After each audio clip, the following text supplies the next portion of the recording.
Thank you, Pastor. Good morning, everybody. How's it going? Doing well? Good. I will assume that you're doing well. When Pastor Josh asked me to come and be a part of this series, I got super excited. One, because I've heard so much about Praxis. I feel like a reality TV show could be made about this little church in your few years already, 1 year or something. But we've prayed for you, we've given and listened to all the stories, and it's super exciting. Be assured that you have a pastor who loves this city, and I think there's going to be great things a part of Praxis that we're going to hear for years to come. So it's a privilege to get to be a part of it, especially when I heard about this series, because I thought this is a fantastic series. I was raised in the church. You could still see my heel marks at North Shore Alliance Church, where I was drugged to church every single Sunday, only stayed interested because of the gummy bears. I knew when the guy got up to speak, my mom would put out a little bag and all of a sudden everything was right again. Never once did I hear a single thing about doubting and what you could, or at least the Christian response to what we do when we have a doubt. If anything, I learned just through being a part of a culture, the culture of my particular church, and having, now years of experience in all kinds of churches, doubting is just not something we talk about. The Bible talks about it. I mean, right in the book of Jude, it says, have compassion on those who are doubting. Have compassion on those who are doubting. But it seems like we do what most of, what I do with my doubts, and it's what I do with my emotions, is I just stuff them and hope that they never come out. And now I never see them. And that was okay for a while. In fact, I got through church culture pretty well. Like I rose to the top of the ranks of youth group. I learned that there were some kind of kids who would express a question, or like, are you sure that happened in the Bible? Or what about this? Or I'm kind of questioning my faith. And those kind of kids were not invited out for Slurpees. And they were kind of told like, no, just believe like the good kids. And then maybe you'll be one of us, right? So always the skeptics, the doubters, we're kind of always on the outside, and that's how we learned how to treat them. And I was kind of one of them, but I was never would tell anybody, because that's not how you get invited out to hang out with the youth pastor, right? You'll be the good kid. And so one other thing that good kids in youth group do is they go to Bible college after they graduate. So I went to the frozen tundra of Regina, Saskatchewan, where I completed a 4-year theology degree, having never taken a single class on how to deal with doubts, skepticism in ourselves or in other people. So 4-year program designed to equip pastors for leadership, not a single class on doubt, skepticism, or this field of discipline we call apologetics, which is just giving an answer to the questions about why we believe Christianity is true. It wasn't until I was employed at a church as a youth pastor that all of a sudden those repressed doubts and questions that I had been carrying around for so many years all of a sudden had to come to the surface with this rise of a thing called YouTube. I had these students who were telling me about these videos that a friend had sent them. See, I would send them out and I would go to your public school, tell people about Jesus, tell them about how good he's been to you, about what he did for you, and about how he's transformed your life and how we could do the same for them. Well, they come back and say, Pastor, we did that, and they sent us this video about why everything we said is untrue. And the videos, I watched them late at night because I didn't want to watch them during hours where I like work hours, where if you get caught watching too much YouTube at work, unless you're a youth pastor, I guess it's fine. But in those days, you couldn't do it. So I would go home, and I remember watching and be like, oh my goodness, like if this is true, everything that I have built this reputation of being John the Christian guy. I invested in my education to be a Christian, and then I was employed to be a good Christian, and my pension even was caught up in the statements that Christianity was true. So I had a lot of skin in the game, so to speak. And when I watched these videos, I was confronted with these questions that I'd never been addressed. What if it's not true? And all of a sudden, I had a crisis of belief. It was a crisis that cost me everything. And by that, I mean my vehicles. I had a car and a motorcycle, and I had possessions in North America, and I sold everything to go to study this field of Christian apologetics. Not just because it was something to do to advance my education, but it was my own faith was at risk, where I realized I better learn some of the answers to these questions if I'm gonna stay in the game for myself and to be able to lead the church in the 21st century. Because up until that point, I realized that nobody was talking about these. I mean, this was a long time ago, before we had courageous churches taking on questions of what do you do with your doubts and some of the difficult topics that you guys have been wrestling with. So this was a long time ago. And so I had to sell everything. I got a chance to study at the University of Oxford, where I got to ask questions in a safe place with people who had been wrestling with this for a long time. And doubts in this place were encouraged. Some of the challenges that we face as Christians in the 21st century was what we were talking about all year long. I had an amazing year and came home and was just so excited to share about some of the things that I learned. Put a lot of them into a book. So some people were very generous with helping me get there. And so I wanted to have a resource as a thank you. So this is a book called Clear Minds and Dirty Feet. And a lot of the stuff I will talk about today is a chapter in this. There'll be a lot that I can't say, like people do entire PhDs on the relationship between Christianity and science. But I was able to put it into just one chapter. And so I'll do my best to give you my response to this really tough question. Or at least it was a tough question for me, one that almost shook the foundations of my own personal journey with being a Christian. I want to give this to some of you today. We don't have a ton of copies, but there will be some. We've saved some for the 11 o'clock service, and I want to save this one copy for somebody. You can have that, maybe take communion and double up with getting a free gift at the end of the service. But the reason why we're giving it out, if you know somebody that would take this, it's our gift to you. If you know maybe yourself or you just want to learn, like if you're in one of those seasons where you're just wanting to learn what do Christians believe about these tough topics, I want to give that to you as a gift. The rest of you that just like reading books, you have to buy it on Amazon. I encourage you that all the proceeds go to our needy children. They are my children, and they are very needy, I assure you. And so because my wife doesn't like having a lot of inventory in the basement, Amazon is a great thing where you order it and it'll go right to your door in a few days. So there you go. That book I felt like was my arrival to like saying, I think I'm going to be good. Then after it found out that I wrote a book on Christian apologetics, there was a guy traveling across Canada, a professional debater named Matt Dillahunty. He was famous, or at least famous in the atheist community for being antagonistic to the gospel, and he was going around across Canada, and he was just finding people to debate. So I'd never done a debate before. Someone asked me if I wanted to do it, and I had to stand in front of a university in Alberta and defend the Christian position on does science lead us towards God or away from God? And I think that was one of my moments when I really felt like, this is my chance now. I was once so scared of a grade 9 student sending me a YouTube link, and now I'm standing toe-to-toe with this professional atheist debater. So I feel like that was a moment. That video is on YouTube. You can watch it later. They tell you don't read YouTube comments. It's just not good for you in general. But especially if you are in the video itself, don't go to YouTube comments. I don't know how many influencers are out here. You probably already know that. But don't go to YouTube comments. I went through some of them. And in fact, I just took this screenshot the other night because I wanted to refresh myself on this topic again. And so this is what Avidic said. It was 6 years ago. So there's in time. He was quoting or talking to this guy named Ian G. He says, Jon Morrison seems like a nice guy. I'd enjoy hanging out with him and just talking. I can't say that for the large majority of theist debaters, but his position and his arguments are absurdly unjustified and fallacious. I just can't respect his mind, but I like the guy. Maybe he's just a nice guy with a brain that's not up to par. How you feel about Avidic is up. The jury will be out, and you can decide at the end if he's right or not. Maybe he's subconsciously aware of how problematic his reasoning is on this topic. If the latter is the case, he'll be an atheist in a couple of years. Well, by the grace of God, that was 6 years ago. I am still not an atheist, and the things that I learned then are still holding true, and I hope they will be true for you as well. I want to share with you the reasons why I'm no longer afraid of science. Growing up in youth group, science was always the enemy, right? Every time someone talked about science, it was in scare quotes.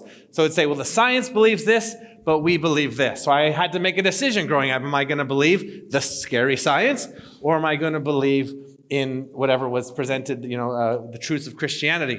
And I believe that was a false dichotomy, that the two actually work very well together according to the Christian worldview. So I'd like to share with you my 6 reasons of why I believe that, guided by our passage this morning from Psalm 24, verse 1.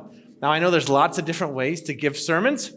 You can take a verse and just go through it, or you can take a verse and then talk about why you think that verse is true. I'll be choosing the latter, but I know that you usually get a really good dose of just going through the Bible verse by verse, and I think that is how the Bible should be taught. However, on this particular moment, we're doing a topic And so I want you to look at Psalm 24, verse 1. You can see it on the screen here if you can't get there as fast as I can read it. So here we go. Psalm 24, verse 1 says this: "The earth is the Lord's, and everything in it, the world and all who live in it. For he founded it on the seas and established it on the waters." The earth is God's, everything that belongs in it, including science, the discovery of what is true, and all of us who live in it and do that science. There you go. We're kind of done, right? No conflict. God made the world. We study the world that he made. What's the problem? Well, maybe there'll still be a problem, so let's just go through some of the major talking points of why some people believe that actually science and Christianity do not work well together. First thing that I think that they actually do work well together is because science is a gift from God. As a Christian, I read the Bible and I see that science is a gift from God. And it's in there early in the very beginning. Well, just after in the beginning, God made human beings. He made Adam and he said, "Adam, now you could be doing a lot of things. You could waste your life just napping all the time. You could waste your life just scrolling TikTok all the time." Now that was before TikTok was a thing, but definitely a warning that there's a way to waste your life. But a way to actually pursue a good life is to have a job. It's just a good idea for Adam to have a job. And so God gave him a job in a field of science. The field is taxonomy, which is the naming of animals. God basically told Adam, "I made this whole world and I want you to explore it. And I'm going to give you authority to go and name some animals." So he maybe gave them, I don't know, these elaborate names. Probably got a little bored after a while. It's like, oh my goodness, that's a flying around. Okay, we'll call it a fly. That thing's eating ants. Okay, anteater. Sure, good enough. But it's a job. It's a job, and it's in a science of discovery. God, it seems, is inviting Adam to pursue the world that he has made and bring order, and discover some of the order. In the New Testament, I see Jesus is very open to his disciples collecting evidence and then making a conclusion based on that evidence. So when Jesus had been publicly arrested, tried, and then convicted of, the Jews made a big case against Pilate. Pilate said, eventually we'll get rid of him. It'll keep the masses happy. Jesus is killed on a cross, and Thomas sees the thing happen, and he knows, even in those days, dead people stay dead. All of a sudden, there's this report that comes out that says, no, the dead guy, Jesus, is not dead. In fact, his disciples have seen him alive, and Jerusalem is starting to murmur about how a dead man has come to life. Well, even in that uncivilized, unsophisticated Middle East first century, Thomas is sitting there with his arms crossed, and says, "No, I don't believe it. Dead people stay dead. The evidence says that when people die, they don't just come back to life." All of a sudden, Jesus shows up, and he can't believe it. And Thomas is like, "I still don't believe it." And what does Jesus tell him to do? Investigate the evidence. Follow the evidence where it leads, and then come to a conclusion of your own, Thomas. See my hands, see my feet. There's nail marks here. I was once dead, now I'm alive. So Jesus doesn't condemn him, doesn't say, forget about it, ignore your brain. He says, no, look at the evidence. It is encouraged to discover what is true and then make a conclusion. Science is a gift from God in the Bible and not a threat.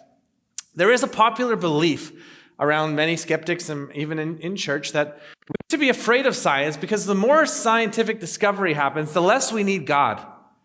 And so there was this idea that, in the old days, we used to say God did everything, right? We used to say, why was the thunder? It's because the angels were bowling and it was just making noise. Or maybe there's rain and that's why the angels were crying.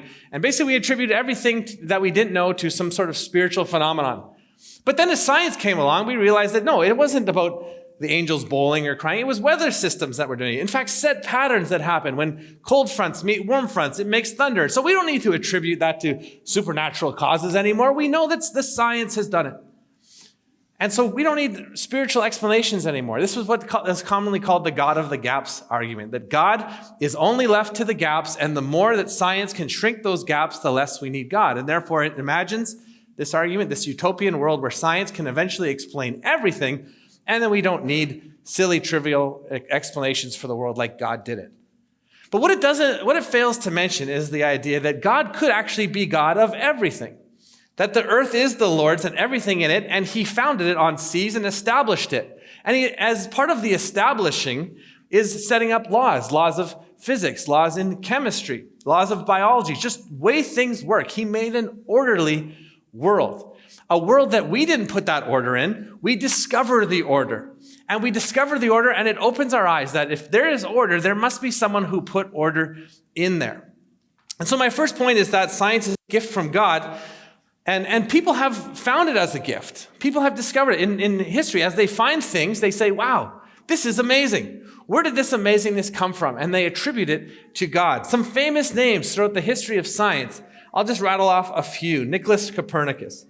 He's the 16th century astronomer who humbled all of us by telling us that we are not the center of the universe. 16th century astronomer, he basically said this as he's looking at the physics and the astronomy. He says, who could live in close contact with the most consummate order and divine wisdom and not feel drawn to the loftiest aspirations? Who could not adore the architect of all these things? Copernicus looked into the stars and he realized there was order. And he said, this order doesn't come from nowhere. I see architecture. I have to accredit it to an architect. Johannes Kepler of the 17th century, one of history's greatest astronomers as well, he said, my Lord and my Creator, I would like to proclaim the magnificence of your works to men to the extent that my limited intelligence can understand. So Kepler is saying how amazing his discoveries are. He wants to tell everybody about how great God is. Isaac Newton, 18th century founder of theoretical physics, said this, the admirable arrangement and harmony of the universe could only have come from the plan of an omniscient and omnipotent being. Finally, a more well-known name in the 20th century, Thomas Edison, the inventor, famous inventor, held over 1,200 patents. He said, my utmost respect and admiration go to all the engineers, especially the greatest of them all, God. See, in the past, it was not God or science. It wasn't Christianity and religion versus scientific discovery. They saw it as the world, what they used to call the two books. They said there's the word of God's word, which is the Bible. Starts with Genesis, ends with Revelation, God's revealed word through the Bible, and the book of God's world, which is the study of this universe that he made and the earth and the study of human beings, just a study of truth. And both of those books, the book of God's word and the book of God's world, were to point us to him. Psalm 19 verse 1 says, the heavens declare the glory of God. You want to know what God is like? You can actually study his created world and find out what God is like. Just like you could study the Bible and find out what God is like as well. So the first point is that science is a gift from God, not a threat. But secondly, that science can actually lead us to worship God. Science can lead us in the worship of God. I once stood beside some people that were worshiping God. We were at St. Aldate's Church on just in Oxford there on Sunday mornings. I would go to church. And in those days in church, we actually talked to each other, right? We didn't just come in and leave. I saw you guys tend to like each other, which is good to see. It's not always the case in a lot of places. One of the ways that we used to talk to each other was the introvert's nightmare every single Sunday morning. Do you know what I'm talking about? Stand up and greet somebody, right? You hated that moment. Some people miss it. Some people are like, that's the best discovery we've made in the post-COVID world is not having to stand up and shake hands anymore. But we still did that back in those days. And the question in a university town always seems to come up, what's your name and what are you here for? Same in prison. And what are you here for usually means what are you studying, right? And it turns out that I was standing beside some really cool people. One guy's a fourth year in studying molecular physics, and the other person's studying, just random things, just like really cool scientific discovery. And then, I had no idea, right? Recovering youth pastor, just listening to them talk about the cool things they're studying. I just knew that it was under the banner of science. So I would tell that story maybe after church when we were leaving. I said, it's really interesting that you're here in church on a Sunday morning having studied science from Monday to Friday. Because where I came from, I saw this video on YouTube once that said that anybody who does science can't be serious about their Christian faith. And that science is actually opposite of faith. And here you are on a Sunday morning and you seem to be just as dialed in as any of us are. So what's the deal there? He said, well, Monday to Friday, I learn about the world, and sometimes it's not really controversial, right? On this day, I put these things in this tube, heated up to this temperature, and this was the outcome. And then I did it again and again and again, and these are my conclusions. Not really all that controversial. I read a study from the University of Saskatchewan recently that they discovered the health benefits of snot. right? And so you can actually pick your nose and there's health benefits for it. So somebody's paid money, given a grant for scientists to discover this, the value of boogers. And that's has nothing to do with their faith, right? You could have an atheist or an evangelical Christian. Both could be involved in that study, and neither of them are finding if God is there or not. So most people I talk to, if they're when they're studying science, they find no conflict at all. In fact, it's almost completely irrelevant, except when you want to take it a bit deeper and say, well, what are you doing here on Sunday? And they say, well, actually, I see all the stuff that God has made, and I need to worship. I need to express something to God. And I find that Sundays are a great place to kind of tell God about how great he is. And I should say in my own journey, this has been the case. Just as I was kind of learning a little bit of this, there's just things that I took for granted growing up that I kind of went a little weird, I confess, and my friends would tell you, I'd be like walking by a plant, and all of a sudden, my friends would be off going somewhere, and I'd be, whoa, hold on a second. You see this plant? Like, this plant is keeping us alive, and you just walked right by it. Right? Like, you breathe onto it, and it takes that, and it lives, and then it breathes out and gives you something to live. Like, there's something going on here, and we just walk by it. That's a little awkward. You do that too often, right? You stop getting invited out to stuff. But I'd taste raspberries, and I'd be like, wow, this could have tasted like chalk or cardboard or something, but there's this amazing flavor to it. And it led me, the more I studied this, obviously I wasn't studying at a very high level, but at least studying raspberries and how plants breathe on you. But the truth is that the more you study, the more you actually can learn that science leads us to worship God. John Polkinghorne, a professor at the University of Oxford in the 21st century, says this, a more contemporary voice. He said, our universe is beautiful, and it's constantly rewarding scientists with the experience of wonder at the marvelous order which is revealed through the labors of their research. The people that I worshiped with on a Sunday morning, my own experience in Polkinghorne would say that the science is not exclusive to people believing in faith. In fact, it's a catalyst for them deepening their faith in the worship of God. So science is a gift from God. I believe that the Bible encourages us to do it, and it leads us to worship. And thirdly, science can protect us from false worship or idolatry. Idolatry is the worship of anything other than God. See, all of us are motivated to worship something. We will put something higher, and we will worship it. That's just the nature of human beings. We want to find something or someone to worship. To quote the great theologian Bob Dylan,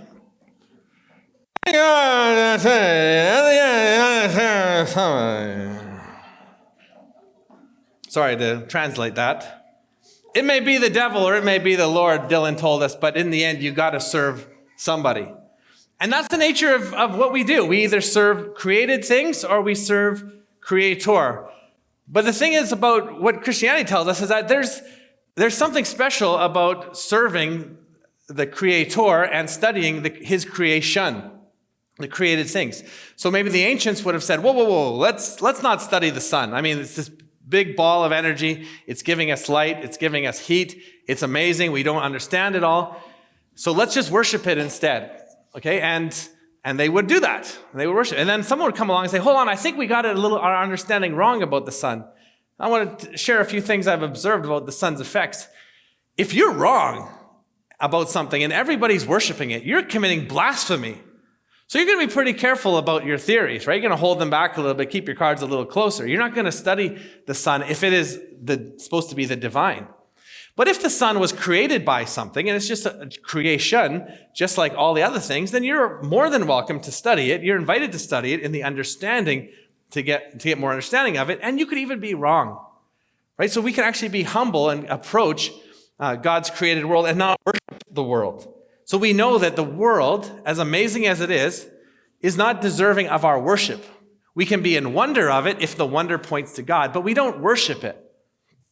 And I think that's an important distinction, is that the Bible always makes clear that there is a distinction between creator and created. So it is not all one. The God is not within his creation. He is outside of his creation. And that's why it's okay to study his creation and even be wrong sometimes. And Lord knows, scientific discovery has a long track record of being wrong about many things. In fact, that's the very thing that it's doing. Which leads to my fourth point, that science is deeply flawed because we are deeply flawed. Regardless of your worldview, no matter what your upbringing, no matter what holy books or who your favorite teachers are or your gurus, we all know from our own experience and very common amongst much of the literature of all the major religions that something has gone wrong with this world. You can't make sense of broken bodies, broken dreams, broken hearts, broken desires. Just things are not as they should be, and we all kind of know it and we all kind of feel it. Why would we expect that science wouldn't be the same? And the truth is that if you just read through the history of science, it's just one person telling the previous generation that they were wrong, and then the next someone, and I know that because I'm not always right. And I've been wrong before, and I stand on the shoulders of people who've been wrong before. We come from a long history of people that have been wrong about stuff. But it seems to me like the conclusion to the data is this.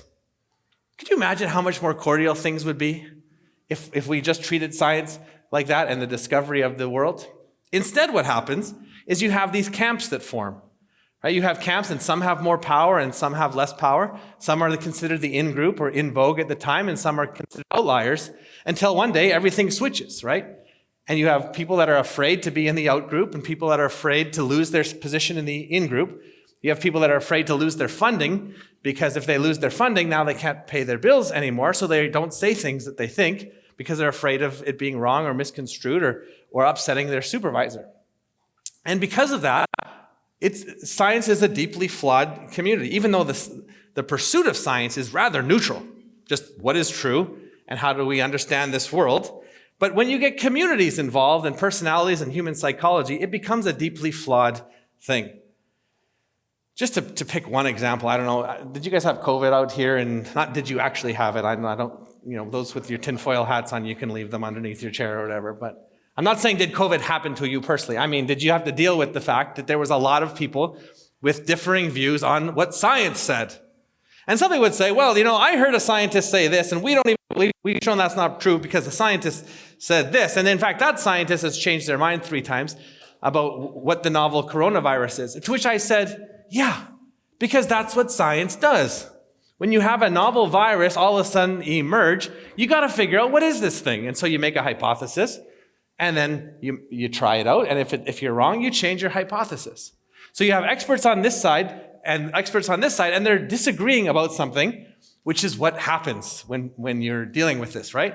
They're making their interpretations. And then you have the 3-year-old on social media trying to say, well, this is what I think. You know why I say 3-year-old? At my house, I'll just give you an example. We have a 7, a 5, and a 3-year-old. I don't remember their names anymore, but I did at one point, and then the third one came, and it was just like, I just start picking every name, just, what is your name? I never know. But when we hear conflict coming from downstairs, and a fight emerging from a otherwise peaceful playroom for the few moments that it was peaceful, then I hear one party crying, I hear another party crying, and they both come running up, and they're both crying, and they're accusing each other of something. They did wrong, she did this first. Who are we left with but the 3-year-old? Now we're asking a 3-year-old to interpret the events, can barely wipe their own bum, okay? And now they're having to play justice, right? They are now the court, the jury. What happened? And the 3, I don't know, and then she hit her. Well, what actually and she can't give us a coherent answer. I think that's what social media was during COVID. It was the 2 experts fighting with each other behind the scenes, and then the 3-year-old trying to interpret it all. And the only thing we needed was just a little bit of humility through the whole thing, saying, we don't know what this is, we're trying to figure out, and we will continue to work on it. So again, I'm not trying to launch a philosophical, controversial bomb. I'm just saying we had a great case study of what science was throughout this painful COVID era, which was a bunch of people trying to figure out what is this and what's the appropriate response, and many of them getting it wrong, like science always does. So that's the 4th point. Science is deeply flawed, because we are deeply flawed. And we just need a little bit of humility as we approach what science is before we start saying, well, the science says this. Well, the science is always changing, and we need to be humble about that. Number 5, science is part of God's redemption plan for the world. Science is part of God's redemption plan for the world. Genesis 3 is a terrible moment in human history.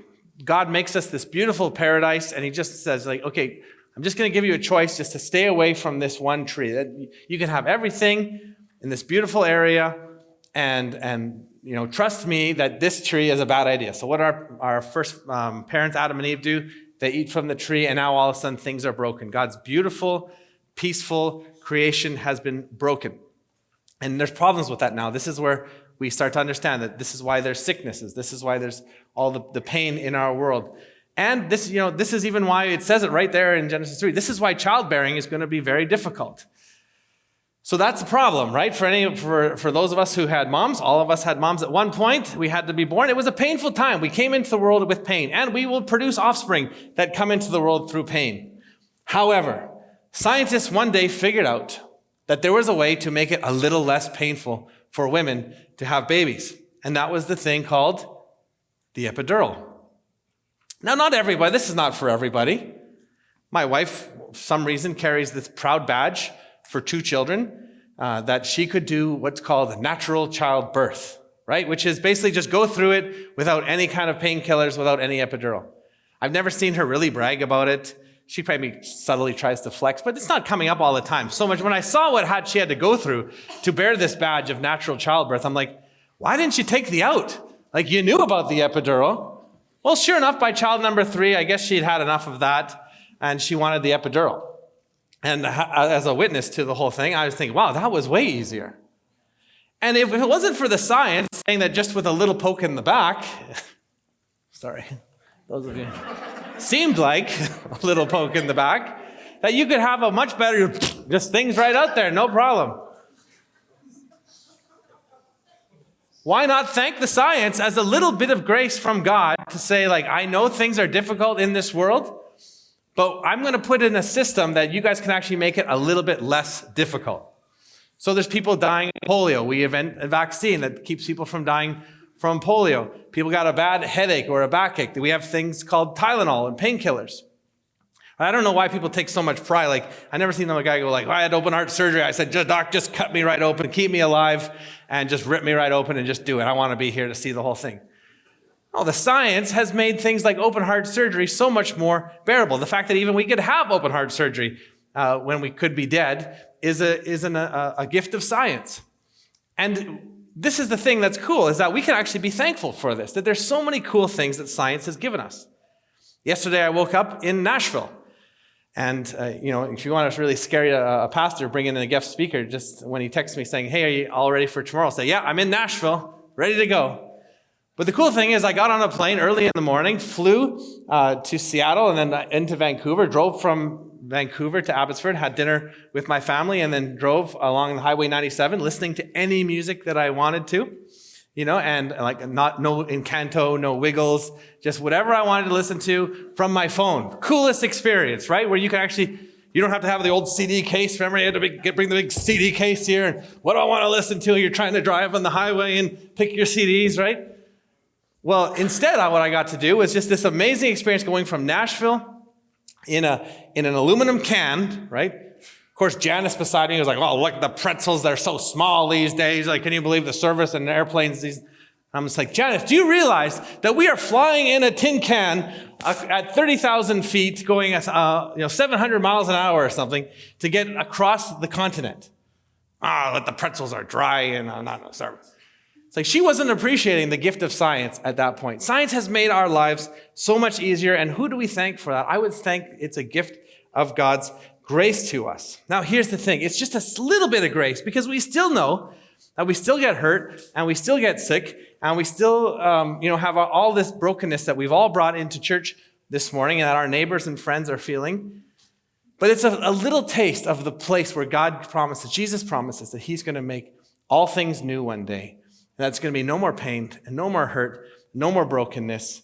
And it's going to be this amazing experience. But in the meantime, the world is just a little bit more bearable because of the gift of science. And I believe it's a foretaste of God's redemption plan for the entire world to reverse the curse of sin and make all sad things come untrue. So that's number 5. If you're following along, we've got science is a gift. It leads us to worship. Science can protect us from idolatry. It's flawed because we are flawed. Science is part of God's redemption plan. And 6thly, science and the Bible actually makes scientific statements. So maybe this seemed a little bit vanilla. Maybe I wasn't getting controversial enough. But the Bible actually gets into the conversation. It doesn't just provide us the worldview, like the earth is God's, but it actually makes some scientific statements. Let me just read two of them to you. I'll go one at a time, actually. The first one comes right in the beginning, at the beginning of the Bible, and in the beginning, where it says in Genesis 1, in the beginning, God created the heavens and the earth. Just trying to read the room here to see how many of steady-state universe theorists there is. Okay, seems like none. None of you Aristotelians who go back all the way where they believe that the universe had just always existed. Before the general consensus, unless you were believing Genesis, was that the universe was just always there. There was no beginning and there was no end. And then a Catholic priest who also got an education at MIT, he was a contemporary of Einstein, a guy named George Lemaitre, was studying the universe and the expansiveness of it, and he realized that the universe is actually getting a lot bigger. And it triggered an idea that maybe it hasn't always been here. In fact, if it's getting bigger, there must have been a time when it was a little smaller, and a little smaller, and a little smaller, and a little smaller. In fact, the universe, he proposed, actually had a beginning. And this was very controversial at the time, so he had to go around and present it.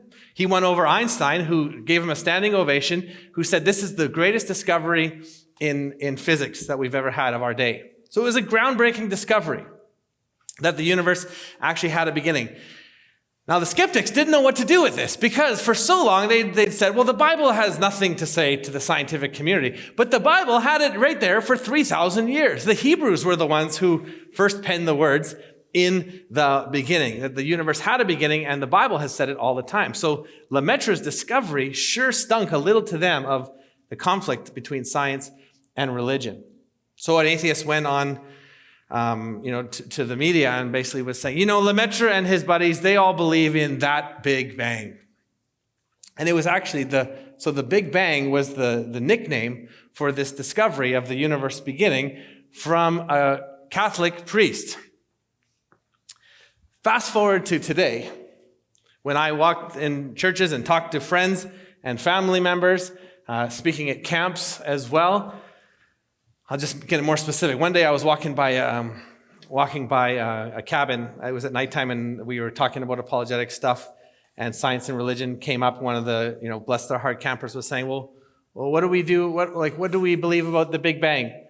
And I was outside the cabin, and I heard the counselor say, "Whoa, no, like we don't believe in that. Like no, we don't go. You don't talk about Big Bangs. You have to believe in what the Bible says." To which literally I was like, no, don't do it. I was going to bang on the cabin door, but then I realized I'm probably creating more nightmare problems than I'm solving here by banging on the cabin and saying, stop it. But I had to just say, what happened? What happened from the greatest discovery for the complement between Christianity and science happening with Lemaitre and the expanse of the universe leading to a singularity point where the universe was created or started, I guess, not to go too deep into the Christian part of it. But what I thought was the greatest discovery, to which the secular community was saying, no, it can't be that, that's not true, that there's no way the universe had a beginning, to now many years later, the scientific community has completely accepted the origin of the universe this way, and the church has completely become embarrassed about it, so much so that we're not teaching kids about how amazing this discovery is.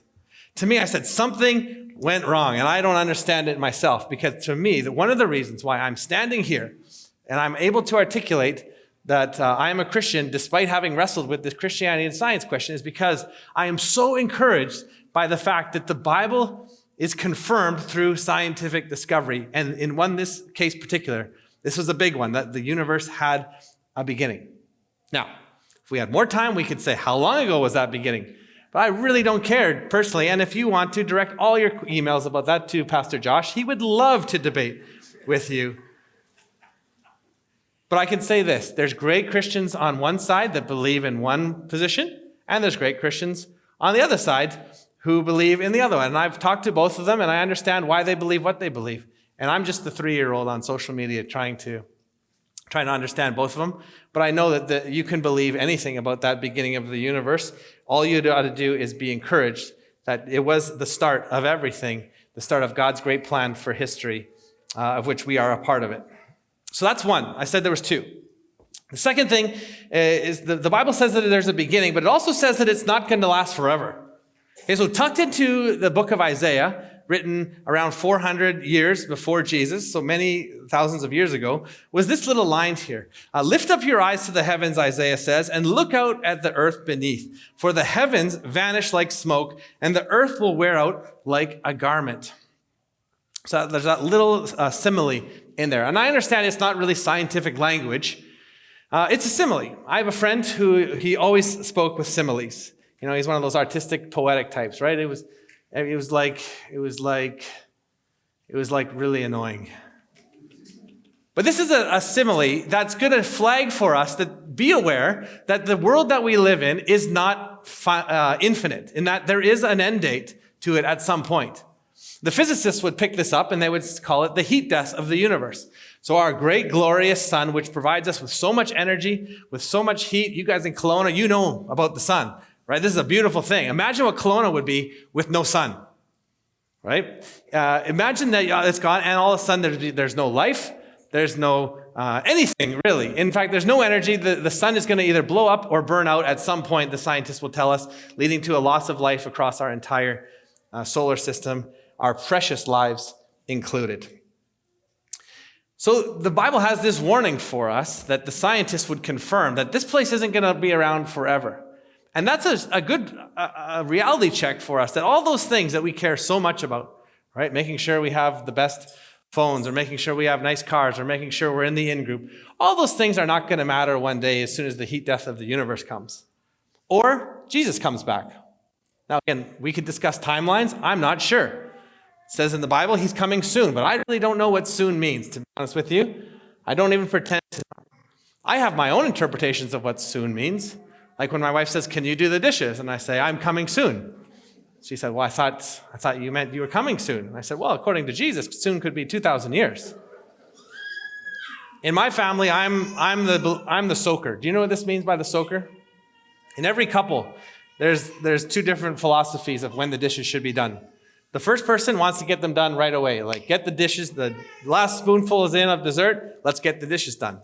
That's one philosophy, and many hold to it. I'm of the position that when the dishes are just finished, they need time to soak, right? So you put them in and then you soak them. And soaking could last for minutes or it could be hours. But I'm coming soon means I'll get to them eventually. And I think that's when Jesus said, I'm coming soon. This is a prediction that the Bible is making, that maybe the universe will end like this. In fact, that's what he says it will be. But it's a prediction nonetheless of how everything will be wrapped up. So now we have to make an educated guess. Do we trust that when Jesus said, that I'm coming soon and that's going to be the end of it, is going to be the end of it? Well, we're all making our wager. We're all making our wager and making a hypothesis of whether it's true or not. And to me, the reason why I'm a Christian, the reason why I believe that Jesus is holding the universe, that this is God's world and everything in it, is because I trust the evidence. I trust that there is too much design and order and laws to just come from chaos. I trust that when he made us, and when the Bible says that we walked away, it explains so much of the pain that I've seen in my life throughout history and in present, and that I see going on in our world. I understand when the Bible says that all have sinned and fallen short of the glory of God, it makes sense with my experience. I conclude that is the problem with the world, is this problem of sin.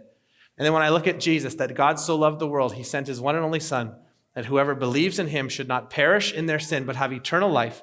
I trust in that because I trust in the claims that Jesus made and that he backed them up with a resurrection. You'll be hearing about that, the evidence why Christians believe that later. But I've studied those claims and I believe that it's true. And I believe that he created me for a purpose, for a mission, and even though I have failed and get confused and I make all kinds of mistakes, that he still has grace and he still has mercy, and I'm able to share part of my mission, which is to convince other people that science does not prove God, that in fact science, I believe, points us towards God, and it helps us have a rich and rewarding life, knowing not only who God is, but the world, and being amazed by that. And that's why I'm a follower of Jesus. And I stand on the shoulders of the fact that there's many, many Christians who've done high-level science and continue to can follow God as well. There's one more group of scientists that I just found particularly interesting, and the question is, science and scientists, are they against God? There was a lady named Elaine Howard Eklund. she wrote a book called Science versus Religion, What Scientists Really Think. And she took contemporary research. So in the 2000s, early 2000s, she surveyed 1,700 scientists, asking them deep questions about their faith, about worldview, whether they, what they believed, from 21 elite U.S. universities. So this was kind of the study that we have of saying, like, where is the scientific community regarding their faith? So of all these, 1,700 scientists, what do you think the separation was between the two? I'll tell you. You don't even have to read the book. The separation was 50%.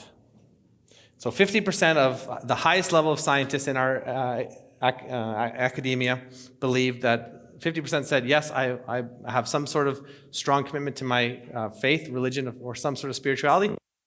Said no. But here's the interesting thing, is you could talk to the plumbers of Kelowna, you could talk to the realtors, you could talk to the lawyers. Well, probably don't talk to the lawyers, they'll probably charge you for the minutes. And I don't think there's any faith in what I've seen from lawyers. Just kidding. But you could look at all these different industries and start talking to them about, well, what's the split in your industry? And I bet you it's going to be the exact same as these high-level academics. They're probably going to get 50%. And when Elaine Howard Eklund asked them, what is it about that that makes you walk away? And a lot of them said the same reasons that the plumbers and the realtors and the lawyers would tell you. They'd said, well, I had a bad experience in church. Or I can't reconcile the problem of suffering and evil. How could God be good and allow all this evil to happen in the world? So I've walked away because of that. Some of them would say, well, we're never a religious family. We didn't have any faith in our family, so that's why I don't believe. It's the same thing as you'll hear on the streets talking to your friends and family. The conclusion I wanted to leave with you is that it's never the science. It's not, I shouldn't say never. It's just not the science according to the research of why people walk away. It wasn't, I did the is God real experiment and it turned out false.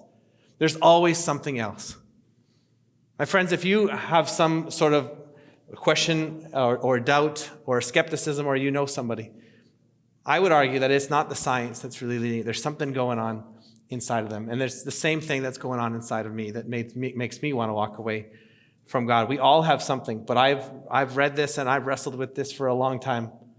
It cost me everything to go and study it. Took a lot of time to write about it and put my thoughts together, and I just believe that there is no conflict between science and Christianity. In fact, science and Christianity work so well together. We have a lot of history, we have a lot of present stuff, good stuff going on, and I believe it points to God more and more, that the heavens do declare the glory of God. I'm going to invite the band to come up, and we're going to declare the glory of God, not necessarily through science, but through celebrating His grace to us. The fact that we were made by Him, and yet we have turned away from Him. He gave us all this oxygen and this beautiful life that we have here, and we have not honored Him with all of our hearts and our minds and our strength. We've turned away, and yet He continues to pursue us. He sent His Son Jesus, that whoever would turn to Him could be forgiven. So as you feel led, this is a celebration of what Jesus did for you. Maybe for the first time, you could come and say, God, I realize you made me, but I have not thanked you. I have not worshiped you. I've worshiped other things. I want to turn now. You can start doing that by coming and taking communion and praying a prayer that basically says, God, I want to follow you. I want to push aside my questions and my doubts, and I want to pursue the truth now. And you're invited to come and do that. Let me pray for you, and then we'll take communion. Jesus, thank you that I just see that there is so much good stuff going on in this church, that we're talking about doubts and questions and difficult topics. And Lord, we're not too proud to admit that we don't always get it.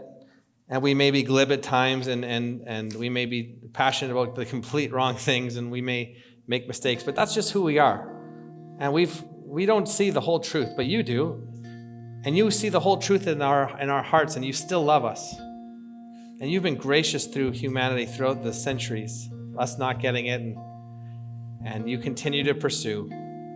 God, thank you that you are pursuing lives here and families in Kelowna, that you are drawing people to yourself, not only through this series, but through this church and the great people that are moving forward into Kelowna and helping people see truth. God, I pray that you would be honored and glorified through what's done in Kelowna, and even in this time of communion. We celebrate that you are a real and gracious, loving God. So Jesus, we thank you. We do all these things in remembrance of you for your name and your fame. Amen.